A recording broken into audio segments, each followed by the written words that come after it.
Hey, this is Ryan from Web Eminence, and in this short 3-minute tip, I'm going to show you a tool that I use to resize and process a lot of images at once. Stay tuned, this is going to save you a ton of time. So the software I'm using now is called Faststone Photo Resizer.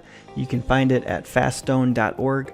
I have used some other options in the past, including Adobe Photoshop. They have a batch processor in there, but I always had trouble with that, just with file saving and rewriting, and just gave me too many problems, so I looked for a different option. So I found faststone.org a few years ago and have been using it for a few years, and it's fast. I'm going to show you how it works real quick, and I think you'll see why. So it is only supported in Windows, so if you're on a Mac, you're going to have to search for bulk image resizer for Mac, and hopefully you can find something similar.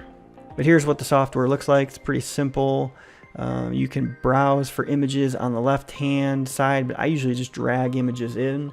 So I just go to a Windows folder, and I'm just going to grab these images. You can see they're 6,000 by 4,000, which is, you know, larger than I'd want to put on a website. So I'm just going to select 3 images and drag them over here. See, it adds those 4 images. So already it's way easier than using the Adobe batch processing, because you got to put them in a folder and then select that folder. I like that I can just drag them here and get it done a lot faster. So you can output to different formats. I'm usually just using JPEG for a website. You can choose an output folder. If I click on settings, since I am saving this for a website, and most of you probably are as well, you know, you might want to choose 50 to 60%. There's some other settings here which I don't typically get into. You can rename it. So one of the main things I would use this for is resizing. So for that, I would click on advanced options and then check resize under the resize tab. I can choose to resize based on one side. So a lot of times I would just select, you know, the width and choose 1,000 pixels or whatever works for you. There's some other options here, like resizing in percentage. There's other options in here too as well that you might want to look at, like rotating, cropping, adding a watermark, adding text.